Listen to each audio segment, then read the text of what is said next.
तेजस classes में आपका स्वागत है। 1992 से लेकर 2020 तक बिहार में जितने भी एग्ज़ाम हुए हैं उसमें टोटल 11 से 12 हज़ार के बीच प्रश्न बनते हैं, जिसका आज पार्ट 57 है। यानी आज हम लोग 268 प्रश्न को देखेंगे। इससे पहले हम लोग 56 पार्ट को कर चुके हैं। अगर आप उन वीडियोस को नहीं देखे हैं तो डिस्क्रिप्शन में प्लेलिस्ट का लिंक है, जाइए और वहाँ से उनको एक एक करके देख लीजिए। दूसरा, सब जितना अब तक मैं कराया हूँ, यानी कल तक का पूरा अपडेटेड पीडीएफ मैं टेलीग्राम में डाल दिया हूँ। वहाँ पे क्विज़ भी होता है, तो डिस्क्रिप्शन में उसका भी लिंक है, जाके उसको भी ज्वाइन कर लीजिए। एक सबसे बड़ा क्वेश्चन है कि सर क्या ये बिहार में जो एग्ज़ाम हुए हैं तो क्या ये आने वाले अपकमिंग एग्ज़ाम में इससे प्रश्न रहेंगे? मेरे दोस्त कहाँ से प्रश्न लेके आएंगे? इसमें मैक्सिमम प्रश्न तो आपको पूछ चुके हैं, तो अब कहाँ से लेके आएंगे? देखिए, कहाँ पे प्रश्न चेंज होते हैं। जो बीपीएससी का होता है वो लोअर एग्ज़ाम में पूछ दिया जाता है, और बीपीएससी के लिए फिर यूपीएससी में से कुछ प्रश्न को, कुछ जेपीएससी से, कुछ ऐसे ही आयोग से प्रश्न कॉपी करके डाले जाते हैं। नए प्रश्न जितने थे सारे पूछे जा चुके हैं। एक चीज़ और है कि मैं इतना नहीं बोलता हूँ कि सिर्फ बिहार का, मैं इतना बोलता हूँ इंडिया का आप कोई भी एग्ज़ाम देने जा रहे हैं, अगर इस पार्ट को अगर पूरा 2 बार 3 बार 4 बार करके जा रहे हैं ना, तो आपका मैक्सिमम 60 to 70% प्रश्न आप इस यहाँ से आपको देखने को मिलेगा। क्या नया आएगा? तो जो करंट अफेयर्स का सीरीज होगा, क्वेश्चंस होगा, वहीं आपको नया देखने को मिलेगा। दूसरा एक चीज़ और है कि आप अगर पढ़ रहे हैं ना, एक तो ये इतना छोटा सीरीज है ना, पहले 15 मिनट का होता था, 13 या 15 मिनट का होता था पहले। अभी है कि 200 पौने 300 प्रश्न होता है, तो ये सीरीज़ 30 मिनट 32 मिनट का चला जाता है। आपको क्या करना है? जाना है, बार बार इसको रिवीजन करना है। अब सोचिए 30-32 मिनट में आप 268 प्रश्न 270 प्रश्न को देख रहे हैं, तो इससे ज़्यादा चीज़ आपके लिए क्या है? हेडफोन डाल के सुनते जाना है, सबसे बेस्ट टेक्निक है। चलिए आज के प्रश्न पे चलते हैं। आज का पहला प्रश्न है, देखिए ये जो अशुलिपिक सहटंकक सहायक है उसका हुआ था एग्ज़ाम बीएसएससी के द्वारा 2013 में, उसी का हम लोग अभी प्रश्न देख रहे हैं। आगे बहुत सारे एग्ज़ाम का देखेंगे। राज्यसभा की नामांकित सदस्यों की संख्या कितनी है? तो 12 है। अगला प्रश्न है, धर्मनिरपेक्षता का क्या अर्थ है? तो राजनीतिक और सामाजिक दर्शन की व्यवस्था जो किसी एक धर्म का पक्ष नहीं ले। अगला प्रश्न है, शून्यकाल का क्या अर्थ है? देखिए, शून्यकाल का बहुत अलग अलग भी अर्थ हो सकता है, लेकिन क्वेश्चंस में ऑप्शन किस तरह के दिए हैं ये भी आपके लिए मैटर करता है। देखिए क्या था यहाँ पे, जब अत्यंत महत्वपूर्ण मामलों पर विचार विमर्श उठाया जाता है। अगला प्रश्न है, भारत के संसद में कौन कौन से अंग होते हैं? तो राष्ट्रपति, लोकसभा, राज्यसभा, ये सारे अंग होते हैं। अगला प्रश्न है, संविधान के प्रारूप समिति के अध्यक्ष कौन थे? तो डॉक्टर भीमराव अंबेडकर। अगला प्रश्न है, भारत का संविधान अस्तित्व में कब आया? तो देखिए यहाँ पे 2 तरह के प्रश्न पूछे जाते हैं। एक तो आपसे पूछा जाएगा कि अंगीकृत यानी एडप्ट कब किया गया, और एक पारित कब किया गया, अस्तित्व में कब आया। देखिए एडप्ट कब किया गया? तो 26 नवंबर 1949 को, और पारित कब किया गया? तो 26 जनवरी 1950 को। आपको इतना याद रखना है।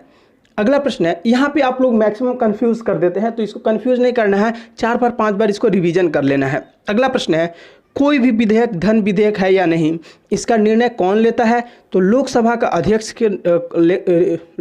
अध्यक्ष के पास निर्णय लेने की पूर्ण शक्ति और कोई नहीं कर सकता है। अगला प्रश्न है, पंचायती राज कैसी व्यवस्था है? तो 3 स्तरीय व्यवस्था है। अगला प्रश्न है, किस ग्रह को पृथ्वी का बहन कहा जाता है? तो शुक्र ग्रह को पृथ्वी का बहन कहा जाता है। अगला प्रश्न है, नक्शे और ग्लोब पर अंतः विभाजक लाइनें क्या कहते हैं? तो ग्रेटिक्यूल। अगला प्रश्न है, सहारा रेगिस्तान कहाँ स्थित है? तो सहारा रेगिस्तान कहाँ? ये अफ्रीका में स्थित है। अगला प्रश्न है, लक्षद्वीप समूह किस प्रकार के द्वीप हैं? तो प्रवाल द्वीप है। अगला प्रश्न है, कॉफ़ी की खेती किन पहाड़ियों में होती है? तो सह्याद्री में। अगला प्रश्न है, नमपनपाती जंगल कहाँ पाए जाते हैं? तो ये बिहार के रिस्पेक्ट में क्वेश्चन था, तो सहरसा और पूर्णिया जिले में पाए जाते हैं। अगला प्रश्न है, मानव विकास सूचकांक किसके द्वारा बनाया गया? तो अमर्त्य सेन और एक महबूब उल हक थे, इनके द्वारा। अगला प्रश्न है, 1 रुपये का नोट और सभी सिक्के किसके द्वारा जारी किए जाते हैं? तो वित्त मंत्रालय। और 1 रुपया के बाद की जितने भी चीज़ है ना, सभी आरबीआई के द्वारा किए जाते हैं। अगला प्रश्न है भारत में हरित क्रांति को किस और नाम से जाना जाता है? तो देखिए बीज, खाद और सिंचाई क्रांति, ठीक है, इससे जाना जाता है। अगला प्रश्न है वैश्वीकरण से भारत का कौन सा क्षेत्र सबसे कम लाभान्वित हुआ? तो कृषि क्षेत्र। अगला प्रश्न है 11वीं 5 वर्षीय योजना किसके द्वारा तैयार किए गए मॉडल पर आधारित है? तो ये किनके द्वारा? सी रंगराजन के। अगला प्रश्न है किस योजना में 100% साक्षरता हासिल करना शामिल किया है? तो बराहवा जो योजना था उसमें। अगला प्रश्न है सबसे बड़ी मानव निर्मित झील कौन सी है? तो गोविंद सागर झील। अगला प्रश्न है तिलैया, मैथन, पंचेत और कोनार बांधों को किस नदी पर बनाया गया है? तो दामोदर नहीं, बराकर नदी को, बराकर नदी पे बनाया गया है। अगला प्रश्न है संयुक्त राष्ट्र संघ का मुख्यालय न्यूयॉर्क यूएसए में है। अगला प्रश्न है न्यूयॉर्क में है। अगला प्रश्न है फॉल्ट लाइंस किसने लिखा है? तो रघुराम जी राजन के द्वारा। अभी हम लोग जो कक्षापाल जेल वार्डन का था उसका प्रश्न का पेपर देख रहे हैं। अगला प्रश्न है प्रकाश संश्लेषण की क्रिया किसमें होती है? तो पत्तों में होती है। अगला प्रश्न है मानव शरीर की सबसे लंबी हड्डी कहाँ होती है? जांघ में। और कौन सी होती है? कमेंट करके बताइए जरा। अगला प्रश्न है एसटीडी से क्या तात्पर्य है? तो सब्सक्राइबर ट्रंक डायलिंग। अगला प्रश्न है नाबार्ड का पूर्ण रूप क्या है? तो national bank of agriculture and rural development. अगला प्रश्न है किस पौधे में बीज होता है लेकिन फल नहीं होता? तो ईख में। ईख में क्या होता है? बीज होते हैं। ये अगर जो लोग नहीं जानते हैं उनको मैं बोल रहा हूँ, बीज होते हैं लेकिन फल नहीं होता। अगला प्रश्न है मटर कैसा पौधा है? तो मटर शाकीय पौधा है। अगला प्रश्न है विश्व की पहली महिला प्रधानमंत्री? तो श्री माओ भंडार नायके। अगला प्रश्न है भारत का राष्ट्रगान किसने रचा? तो रविंद्रनाथ टैगोर के द्वारा रचा गया है। अगला प्रश्न है लाख बख्श की उपाधि किस सुल्तान को दी गई थी? तो कुतुबुद्दीन ऐबक को। अगला प्रश्न है चौसा का युद्ध किनके बीच हुआ? तो हुमायूं और शेरशाह सूरी के बीच। अगला प्रश्न है दिल्ली में जामा मस्जिद किसके द्वारा निर्माण कराया गया था? तो जामा मस्जिद का निर्माण शाहजहां के द्वारा। अगला प्रश्न है किस युद्ध में बंगाल में अंग्रेजों को सर्वोच्चता प्रदान की? तो बक्सर में। और बक्सर का युद्ध यह बता दिया कि अब अंग्रेज भारत छोड़ के नहीं जाएंगे। अगला प्रश्न है भारत में रेलवे का प्रारंभ करने का श्रेय किसको जाता है? तो लॉर्ड डलहौजी को। अगर याद नहीं रहता है तो हड़प नीति भी इन्हीं से संबंधित है। हड़प के ले जाएंगे कैसे? तो रेल से। ऐसे भी आप इसको रिलेट कर सकते हैं। अगला प्रश्न है 1857 के विद्रोह का तत्कालिक कारण क्या है? तो चर्बी वाला कारतूस। चलिए अगला प्रश्न है पानीपत का प्रथम युद्ध किस वर्ष हुआ था? तो 1526, द्वितीय तो 1556, तृतीय तो 1761। अगला प्रश्न है सम्राट अशोक के अधिकार शिलालेख किस लिपि में लिखे गए हैं? तो ब्राह्मणी लिपि में। अगला प्रश्न है नालंदा का प्राचीन विश्वविद्यालय किस वंश के दौरान बनाया गया था? तो गुप्त वंश और कुमार गुप्त के शासनकाल में बनवाया गया था। अगला प्रश्न है रसीमरथी किनके द्वारा रचित ग्रंथ है? तो रामधारी सिंह दिनकर। अगला प्रश्न है फणीश्वर नाथ रेणु क्या थे? तो कवि थे। अगला प्रश्न है गौतम बुद्ध का जन्म कहाँ हुआ था? तो गौतम बुद्ध का जन्म लुम्बिनी में हुआ था। अगला प्रश्न है दीदारजंग यक्षिणी किस काल की है? तो मौर्य काल की। अगला प्रश्न है देश रत्न की उपाधि किसे दी गई है? तो डॉक्टर राजेंद्र प्रसाद को। अगला प्रश्न है पृथ्वी तल से ऊपर या नीचे जाने पे गुरुत्वीय त्वरण का मान क्या होगा? तो देखिए पृथ्वी तल से या आप ऊपर जाइए या आप नीचे आइए, गुरुत्वीय त्वरण घटता जाएगा। अगला प्रश्न है सोने के आभूषण बनाते समय इसमें क्या मिलाया जाता है? तो तांबा मिलाया जाता है। अगला प्रश्न है आतिशबाजी में हरा रंग किसकी उपस्थिति के कारण होता है? तो बेरियम के। अगला प्रश्न है सभी चुंबकत्व का स्रोत क्या है? तो विद्युत आवेश। अगला प्रश्न है प्रकाश का वेग पहली बार किसने खोजा? तो रोमर ने। अगला प्रश्न है पौधे के किस भाग को मिट्टी में गाड़ते हैं और कौन प्रकाश संश्लेषण का स्थल है? तो जड़ को मिट्टी में गाड़ते हैं और पत्ते प्रकाश संश्लेषण का स्थल है। अगला प्रश्न है मानव शरीर का सबसे बड़ा ग्रंथि क्या है? तो लीवर है। और लीवर नहीं होता तो त्वचा भी आपको देखने को मिलेगा, ये सबसे बड़ा है। अगला प्रश्न है बाइनरी सिस्टम का आधार क्या है? तो 10 है। अगला प्रश्न है कंप्यूटर को बूट के लिए सक्षम होने के लिए क्या जरूरी है? तो कंप्यूटर के बूट होने के लिए एक ऑपरेटिंग सिस्टम का होना बहुत जरूरी है। अगला प्रश्न है कंट्रोल और बदलाव किस प्रकार की कुंजी है? तो कंट्रोल और बदलाव किस प्रकार की? तो मॉडिफायर। अगला प्रश्न है उपयोगकर्ता प्रणाली पर काम करने वाले को क्या कहते हैं? तो लाइववेयर। अगला प्रश्न है, कौन सा स्वाभाविक रूप से मिलने वाला बहुलक है? तो स्टार स्वाभाविक रूप से मिलने वाला बहुलक है। रैम क्या है? रैम का आपसे फुल फॉर्म पूछा जा रहा है, तो रैंडम एक्सेस मेमोरी। अगला प्रश्न है, येलो केक नामक वस्तु की तस्करी की जाती है, वह क्या है? तो यूरेनियम ऑक्साइड है। अगला प्रश्न है, फिटकिरी गंदे पानी को किस प्रक्रिया द्वारा स्वच्छ करती है? तो अस्कंदन द्वारा। अगला प्रश्न है, मोती मुख्य रूप से किससे बना होता है? तो कैल्शियम कार्बोनेट से। अगला प्रश्न है, जय हिंद का नारा किसने दिया था? तो सुभाष चंद्र बोस ने। अगला प्रश्न है, किसने कहा था कि तुम मुझे खून दो मैं तुम्हें आज़ादी दूंगा? तो सुभाष चंद्र बोस ने।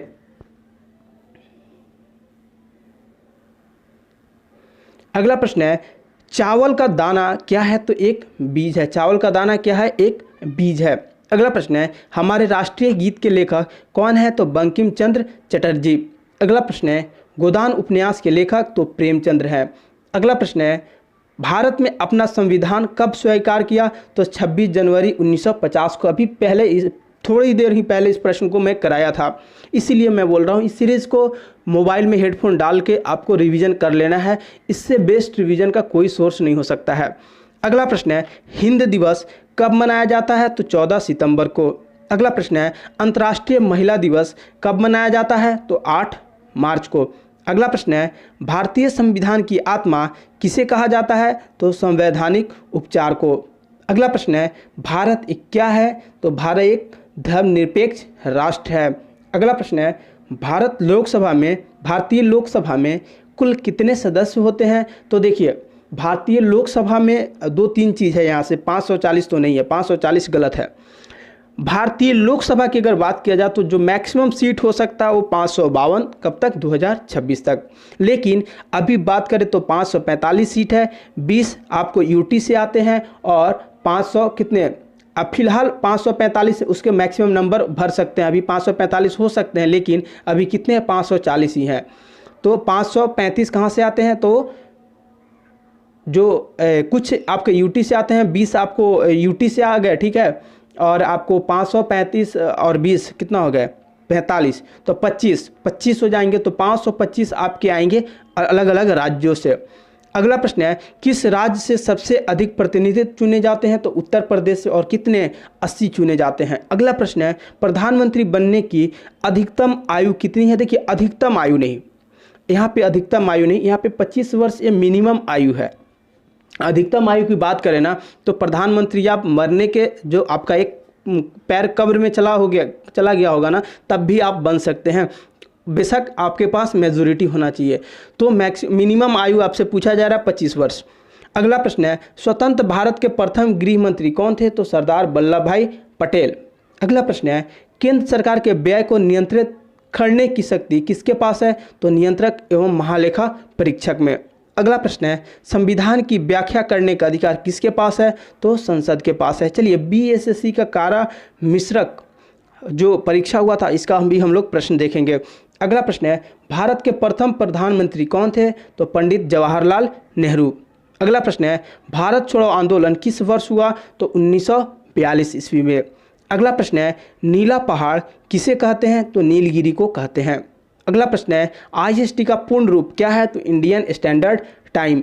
अगला प्रश्न है, पहला पंचवर्षीय योजना किस मॉडल पर आधारित था? तो हेराल्ड डोमर मॉडल पर आधारित था। अगला प्रश्न है, हड़प्पा किस देश में स्थित है? तो हड़प्पा पाकिस्तान में स्थित है। अगला प्रश्न है, सूचना का अधिकार अधिनियम कब पारित हुआ? तो 2005 में। अगला प्रश्न है, अंतर्राष्ट्रीय मजदूर दिवस किस दिन मनाया जाता है? तो 1 मई को। अगला प्रश्न है, किस राज्य की साक्षरता दर सर्वाधिक है? तो केरल की। अगला प्रश्न है, दार्जिलिंग किस लिए प्रसिद्ध है? तो दार्जिलिंग चाय के लिए प्रसिद्ध है। अगला प्रश्न है, टेनिस खिलाड़ी राफेल नडाल किस देश का है? तो स्पेन का है। अगला प्रश्न है, जेंड अवेस्ता किनका किताब है? तो पारसियों का किताब है। अगला प्रश्न है, गीतांजलि किनके द्वारा लिखी गई है? तो रविंद्रनाथ टैगोर के द्वारा। अगला प्रश्न है, भारतीय सेना के पहला भूमि सेनाध्यक्ष कौन थे? तो जनरल के एम करियप्पा। अगला प्रश्न है डूरंड कप किस खेल से जुड़ा हुआ है? तो डूरंड कप किस खेल से? फुटबॉल से जुड़ा हुआ है। अगला प्रश्न है एशियाई शेर कहाँ पाया जाता है? तो गिर गुजरात, और ये स्पेशली शेर के लिए फेमस है। अगला प्रश्न है मेधा पाटकर किस परियोजना के साथ जुड़ी हुई है? तो सरदार सरोवर परियोजना के साथ। अगला प्रश्न है कथकली नृत्य शैली किस राज्य की है? तो केरल की है। अगला प्रश्न है यूएनओ का मुख्यालय कहाँ स्थित है? तो न्यूयॉर्क में। अगला प्रश्न है सारनाथ में स्थित सिंह शीर्ष किस राजा से संबंधित है? तो अशोक से है। अगला प्रश्न है भारत का पहला परमाणु रिएक्टर कौन था? तो अप्सरा। अगला प्रश्न है किस मौसम में वसा की अधिक आवश्यकता होती है? तो शीत ऋतु में। अगला प्रश्न है भारत यूएन का सदस्य किस वर्ष बना? तो 1945 ईस्वी में। अगला प्रश्न है राज्यसभा की सदस्यता कितने वर्षों की होती है? तो 6 वर्षों की। अगला प्रश्न है उस जमीन को क्या कहते हैं जहां क्रिकेट खेला जाता है? तो ये तो मैक्सिमम लोगों को पता होगा, पिच। अगला प्रश्न है पृथ्वी की सतह पर कितना पानी का आवरण है? तो 71%। अगला प्रश्न है श्रीहरिकोटा भारतीय उपग्रह छोड़ने का केंद्र कहाँ स्थित है? तो यह आंध्र प्रदेश में स्थित है। अगला प्रश्न है सर्वोच्च न्यायालय के न्यायिक कामकाज के लिए किस भाषा का प्रयोग किया जाता है? तो अंग्रेजी का। सुप्रीम कोर्ट में सिर्फ इंग्लिश में ही हियरिंग होता है। तो एक बात आप लोग याद रखिए। अगला प्रश्न है भारत में न्यायपालिका कैसा है? तो स्वतंत्र है। अगला प्रश्न है भारत में कुल कितने उच्च न्यायालय हैं? तो जब था तब भी शायद बढ़ गया था, तो ये तो 2013 में 3 न्यायालय बना था, 21 किस हिसाब से नहीं पता, लेकिन 25 है अभी। अगला प्रश्न है भारत में प्रधानमंत्री अपना त्याग पत्र किसे सौंपता है? तो राष्ट्रपति को। अगला प्रश्न है राज्यपाल राज्य में किसका प्रतिनिधि होता है? तो राष्ट्रपति का। अगला प्रश्न है उपराज्यपाल की नियुक्ति कौन करता है? तो राष्ट्रपति महोदय करते हैं। अगला प्रश्न है राज्यों में मुख्यमंत्री क्या होते हैं? तो नियुक्त होते हैं। अगला प्रश्न है मुख्यमंत्री की नियुक्ति किसके द्वारा की जाती है? तो राज्यपाल के द्वारा। देखिए एक ही एग्जाम में दोनों से कैसे प्रश्न पूछ दिया है।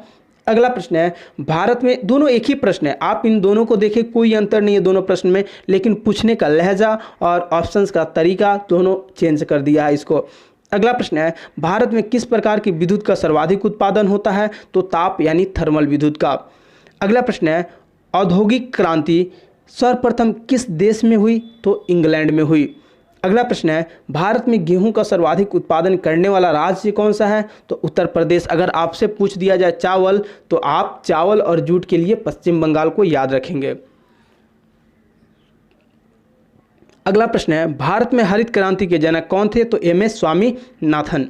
अगला प्रश्न है किस राज्य में नाथुला दर्रा स्थित है? तो सिक्किम में। अगला प्रश्न है जोजिला दर्रे किसको जोड़ता है? तो लेह और श्रीनगर को। अगला प्रश्न है झूम क्या है? तो खेती का एक प्रकार है। मैं किसी दिन झूम के बारे में बताऊंगा कि झूम खेती क्या होता है। चलिए मैं आज ही बता देता हूँ। झूम खेती ऐसा होता है ना कि पृथ्वी के किसी एक पार्ट को स्पेशली पहाड़ी इलाकों में आप चुनते हैं, कुछ साल तक उस पर खेती करते हैं, जब वो बंजर हो जाता है तो उसको छोड़ के दूसरे जगह आप खेती करते हैं और इस पे छोड़ देते हैं जंगल उंगल उगने के लिए, वनस्पति उगने के लिए।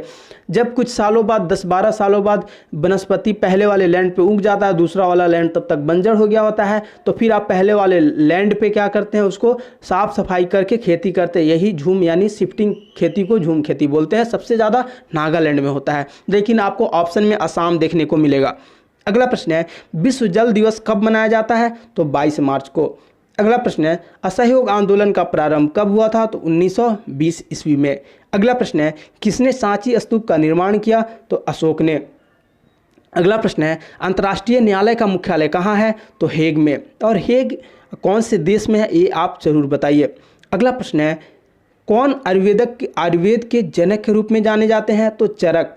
अगला प्रश्न है विश्व व्यापार संगठन को पहले क्या कहा जाता था? तो गैट।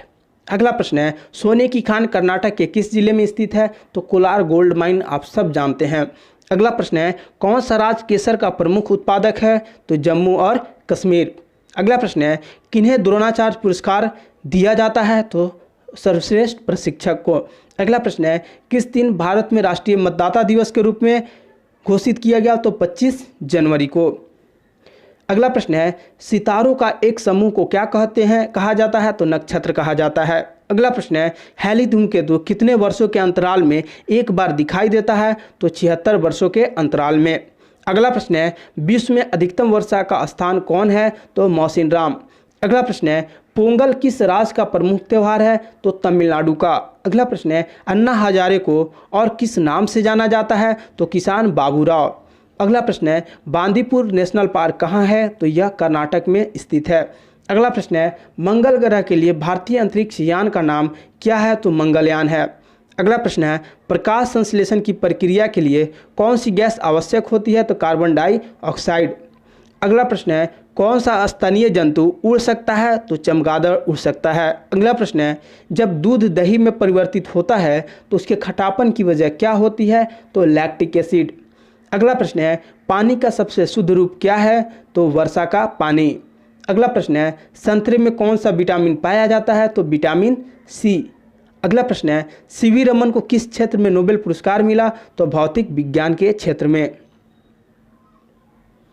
अगला प्रश्न है किस तरल को सार्वभौमिक विलायक के रूप में जाना जाता है? तो एल्कोहल को। अगला प्रश्न है पेंसिल में किसका उपयोग होता है? तो ग्रेफाइट का। अगला प्रश्न है नॉन स्टिक खाना पकाने के बर्तन के ऊपर किस पदार्थ का आवरण होता है? तो टेफ्लॉन का। अगला प्रश्न है माइक्रोसॉफ्ट किसके द्वारा शुरू किया गया? तो बिल गेट्स के द्वारा। अगला प्रश्न है फाइलेरिया किसके कारण होता है? तो मच्छर, और मच्छर का नाम क्या है? तो क्यूलेक्स। अगला प्रश्न है हवा क्या है? तो हवा एक मिश्रण है। अगला प्रश्न है पानी के नीचे एक पनडुब्बी से पानी की सतह पर वस्तुओं को देखने के लिए किस साधन का प्रयोग किया जाता है? तो पेरिस्कोप का। अगला प्रश्न है लोहे को गैल्वेनाइज यानी कलई करने के लिए किस धातु का प्रयोग होता है? तो जिंक यानी जास्ता का। अगला प्रश्न है भारत का पहला उपग्रह किसके नाम पे रखा गया है? तो आर्यभट्ट के नाम पे। अगला प्रश्न है जूल किसकी इकाई है? ऊर्जा का। अभी हम लोग बिहार पुलिस का जो एग्ज़ाम हुआ था 2013 या 14 का है, आगे देखना पड़ेगा, उसका पेपर देख रहे हैं। अगला प्रश्न है महिलाओं के मताधिकार से संबंधित सॉफ्रागेट्स मूवमेंट किस देश में चलाया गया? तो ग्रेट ब्रिटेन में। अगला प्रश्न है राज्यसभा के सदस्य का कार्यकाल कितना होता है? तो 6 वर्ष का होता है। अगला प्रश्न है पंचायत समिति के सदस्य कितने वर्षों के लिए चुने जाते हैं? तो 5 वर्ष के लिए। अगला प्रश्न है नस्लवाद का अर्थ क्या होता है? तो रंगभेद होता है। अगला प्रश्न है संघवाद का अर्थ क्या होता है? तो संघ और राज्य के बीच सत्ता का विकेंद्रीकरण।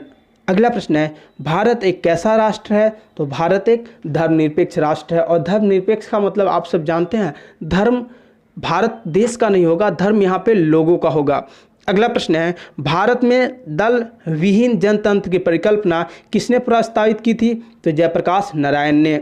अगला प्रश्न है भारत के किस प्रधानमंत्री ने श्रीलंका में भारतीय शांति सेना भेजी थी? तो राजीव गांधी। अगला प्रश्न है गांधी इरविन समझौते पर हस्ताक्षर कब हुआ था? तो 1931 ईस्वी में। अगला प्रश्न है फ्रांस में आतंक का राज किसके शासनकाल को कहते हैं? तो लुई 16वीं के।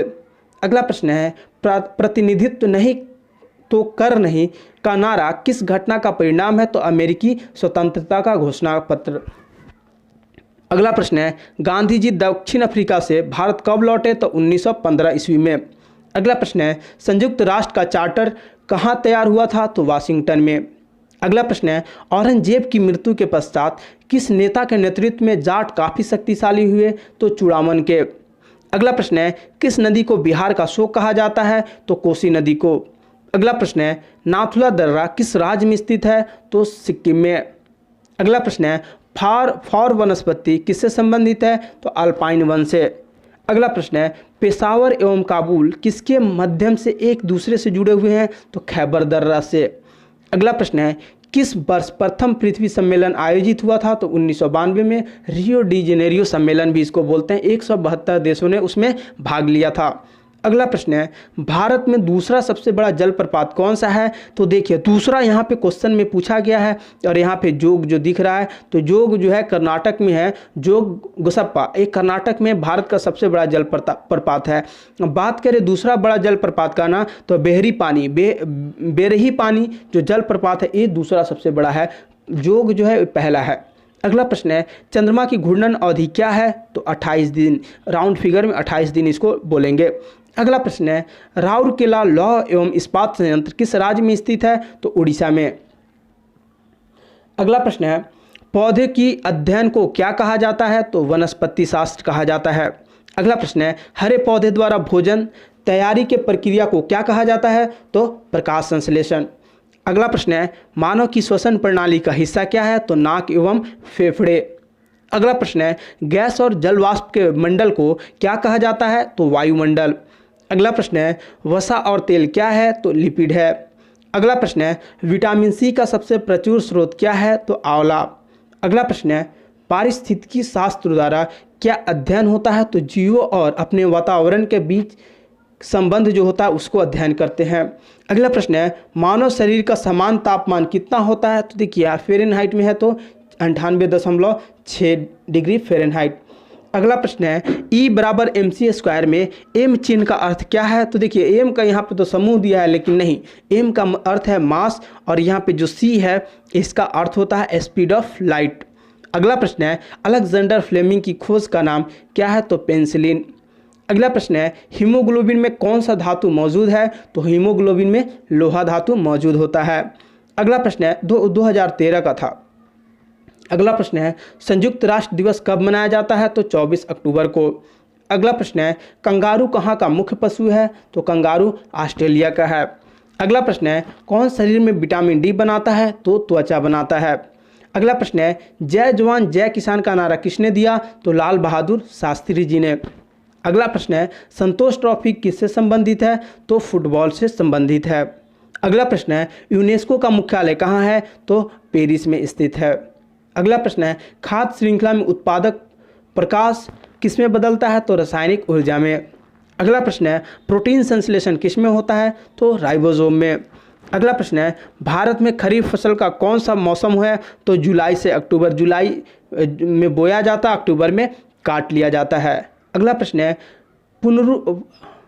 पुनरुद्ध भवन का विशेष क्षमता किसमें पाई जाती है, तो इकाइनोडर्मेटा में। अगला प्रश्न है 2,4-D क्या है, तो एक खरपतवार नाशक है। अगला प्रश्न है आपतन का कोण किसके बीच का कोण है, तो सतह पर अभिलंब तथा आपतित किरण का। अगला प्रश्न है विभिन्न रंगों के समूह को क्या कहा जाता है, तो वर्णपट्टी कहा जाता है। अगला प्रश्न है प्रतिवर्ती धारा में क्या होता है, तो धारा की दिशा और धारा का मान दोनों बदलते हैं। अगला प्रश्न है किसी प्रतिरोध से प्रवाहित होने वाली विद्युत धारा के कारण उत्पन्न ऊष्मा कैसा होता है, तो विद्युत धारा के वर्ग के समानुपाती होती है। अगला प्रश्न है जब दो समानांतर तारों से एक ही दिशा में विद्युत प्रवाहित हो तो क्या होती है, वे एक दूसरे को आकर्षित करते हैं। अगला प्रश्न है एक इलेक्ट्रॉन का भार एवं आवेश कितना होता है, तो 1/1838वां प्रोटॉन का भार तथा ऋण आवेश होता है। अगला प्रश्न है नाइट्रोजन गैस के अणु में निम्न आबंध कैसा है, तो त्रिसहसंयोजी। अगला प्रश्न है ब्यूटेन तथा आइसोब्यूटेन क्या है, तो समावयवी है। अगला प्रश्न है नाभिकीय रिएक्टर में कौन सी ऊर्जा उत्पन्न होती है, तो विद्युत ऊर्जा। अगला प्रश्न है न्यूक्लियॉन का मान क्या होता है, तो न्यूट्रॉन एवं प्रोटॉन की संख्या। अगला प्रश्न है सहायक अभियोजक जो पदाधिकारी था उसका भी हम लोग एग्जाम का प्रश्न देख रहे हैं। गुप्त शासकों में से किसने विक्रमादित्य की उपाधि धारण की, तो चंद्रगुप्त द्वितीय ने। अगला प्रश्न है कौन सी चीनी यात्री हर्षवर्धन के शासनकाल में भारत आया था, तो ह्वेनसांग। अगला प्रश्न है किस शासक ने मलाया सुमात्रा तथा जावा पर विजय प्राप्त किया, तो राजेंद्र चोल प्रथम। अगला प्रश्न है तराइन के द्वितीय युद्ध में कौन सा भारतीय शासक पराजित हुआ, तो पृथ्वीराज चौहान। वही पृथ्वीराज चौहान ने प्रथम जहाँ पे तराइन का युद्ध जीता था और मोहम्मद गौरी को छोड़ दिया था, वही क्या किया दूसरे तराइन के युद्ध में पृथ्वीराज चौहान को वही गलती नहीं किया, इनको जिंदा नहीं छोड़ा, मार दिया। नहीं तो यहाँ पे नहीं तो भारत में जो जितने भी जो गुलाम वंश थे मुस्लिम शासक का राज ही नहीं होता। सेम गलती एक जगह और हुआ है, मैं आगे बताऊंगा। अगला प्रश्न है किस शासक के शासनकाल के विषय पर इब्न बतूता की पुस्तक रहला प्रकाश डालती है, तो मोहम्मद तुगलक को। अगला प्रश्न है किसके द्वारा विजयनगर राज की स्थापना हुई, तो हरिहर एवं बुका। अगला प्रश्न है, किस राजवंश द्वारा मनसबदारी प्रथा का आविष्कार किया गया? तो मुगल वंश का। अगला प्रश्न है, किस शासक के अंतर्गत 8 मंत्रियों की एक समिति अथवा अष्टप्रधान थी? तो शिवाजी।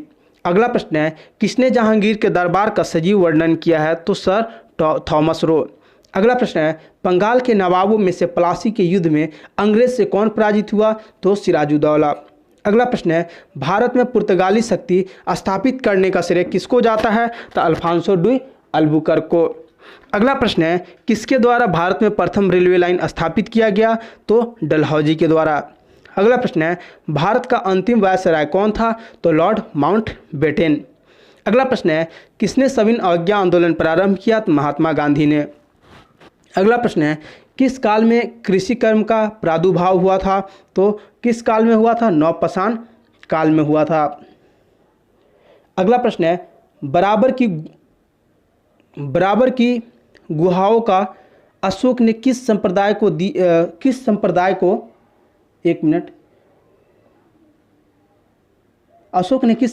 को दान दे दिया था? तो किसको? आजीवक को। अगला प्रश्न है, किसको शक संवत की स्थापना का श्रेय दिया जाता है? तो शक संवत की कुषाणों को। अगला प्रश्न है, महापुराणों की संख्या कितनी मानी जाती है? तो 18। अगला प्रश्न है, फतेहपुर सीकरी का निर्माण किसने करवाया था? तो अकबर ने। अगला प्रश्न है, कौन अपने अनुयायियों द्वारा महबूब इलाही नाम से जाना जाता है? तो शेख निजामुद्दीन औलिया। अगला प्रश्न है, किसको कुतुब मीनार संपूर्ण करवाने का श्रेय मिलता है? तो इल्तुतमिश को। अगला प्रश्न है, गीत गोविंद का रचयिता कौन था? तो जयदेव। अगला प्रश्न है, किसने भूदान आंदोलन प्रारंभ किया? तो आचार्य विनोबा भावे। अगला प्रश्न है, सती प्रथा का उन्मूलन किसने किया? तो लॉर्ड विलियम बेंटिक ने। अगला प्रश्न है, आनंद मठ के लेखक कौन थे? तो बंकिम चंद्र चट्टोपाध्याय। अगला प्रश्न है, किसने भारतीयों के लिए पाश्चात्य संस्कृति को लागू करने की वकालत की? तो लॉर्ड मैकेले। अगला प्रश्न है, किस देश का साथ हड़प्पनों का व्यापारिक संबंध था? तो मेसोपोटामिया। अगला प्रश्न है, देवगढ़ का दशावतार मंदिर किस काल का है? तो गुप्त काल का है। अगला प्रश्न है, पोंग जल विद्युत परियोजना कहाँ स्थित है? तो हिमाचल प्रदेश में। अगला प्रश्न है,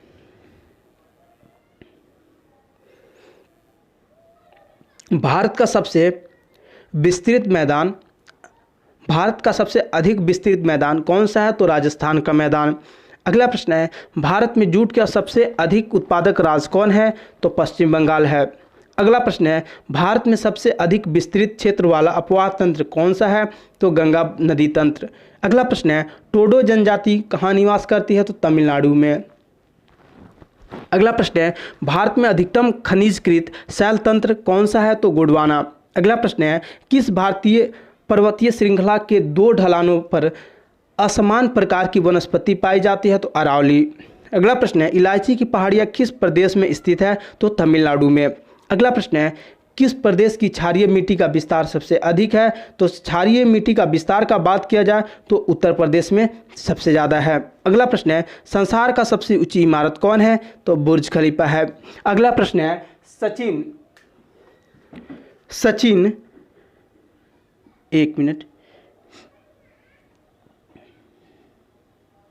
Sachin born to bat the journey of cricket ultimate centurion के लेखक कौन है? तो खालिद एच अंसारी हैं। अगला प्रश्न है, कौन सा एशियन हाथी मनुष्य की तरह आवाज़ निकालता है? तो कौशिक। उससे पहले भी 2 प्रश्न है, कौन सा रसायन भारत के स्वतंत्रता संघर्ष का एक महत्वपूर्ण प्रतीक था? तो सोडियम क्लोराइड। अगला प्रश्न है, पृथ्वी के क्रोड में सर्वाधिक क्या पाए जाते हैं? तो निकेल। अगला प्रश्न है, किस वर्ष में सबसे पहले अंटार्कटिका के ऊपर ओजोन छिद्र की खोज की गई थी? तो 1984 में। अगला प्रश्न है, कौन सी गैस पृथ्वी के विकिरण को बहुत अवशोषित करती है? तो कार्बन डाइऑक्साइड। अगला प्रश्न है, एसी को डीसी में बदलने के लिए किसका उपयोग होता है? तो रेक्टिफायर का। अगला प्रश्न है, इसरो का पूरा नाम क्या है? तो इंडियन स्पेस रिसर्च ऑर्गेनाइजेशन। अगला प्रश्न है, दांतों को साफ करने के लिए उपयोग में जो पाउडर या पेस्ट लेते हैं उसमें कौन सा स्वभाव होना चाहिए? तो अम्लीय होना चाहिए। अगला प्रश्न है टमाटर में कौन सा अम्ल होता है? तो मैलिक एसिड होता है। अगला प्रश्न है NH3 किस प्रकार का पदार्थ है? तो मंद क्षार है। अगला प्रश्न है NH3 किस प्रकार का हो गया? अगला प्रश्न है जल के साथ Na2O की क्रिया होने पर क्या बनता है? तो NaOH बनता है। अगला प्रश्न है बैक्टीरिया को बढ़ते हुए रोकने के लिए कौन सी गैस का उपयोग होता है? तो SO2। अगला प्रश्न है रक्त में शर्करा का स्तर कम करने वाले हार्मोन का नाम क्या है? तो इंसुलिन है। अगला प्रश्न है एक वयस्क मनुष्य के मगज का द्रव्यमान कितना होता है? तो 1350 ग्राम। अगला प्रश्न है प्रतिवर्ती क्रियाओं का संचालन कौन करता है? तो रीढ़ रज्जु करता है। अगला प्रश्न है 10 नैनोमीटर में कितने मीटर होंगे? तो 10⁻⁻8 मीटर। अगला प्रश्न है समतल दर्पण का नाभ्यांतर कितना होता है? तो अनंत होता है। अगला प्रश्न है पृथ्वी का जी कितना होता है? तो 9.8 मीटर पर सेकंड स्क्वायर। अगला प्रश्न है प्रकाश की गति शून्याकाश में कितनी होती है? तो 3 × 10⁸ मीटर पर सेकेंड। अगला प्रश्न है 100 डिग्री सेल्सियस किसके बराबर होती है? तो 212 डिग्री फ़ारेनहाइट के। अगला प्रश्न है उदासीन तार का रंग क्या होता है? तो काला होता है। आज हम लोग 268 प्रश्न को देखे हैं। आप लोग ऐसे ही मेहनत कीजिए। मैं बहुत जल्दी, अब सिर्फ 11 दिन का बचा है, 11 दिन में इस सीरीज़ को कंप्लीट करके मैं कुछ नया आप लोगों के लिए ज़रूर करूँगा। चलिए अभी यहीं पे इस वीडियो को ब्रेक लेते हैं, बहुत बड़ा हो चुका है, 30-32 मिनट का हो गया होगा। मिलते हैं हम लोग अगले वीडियो में कल मॉर्निंग मॉक टेस्ट के साथ। फिलहाल के लिए टाटा और बाय बाय।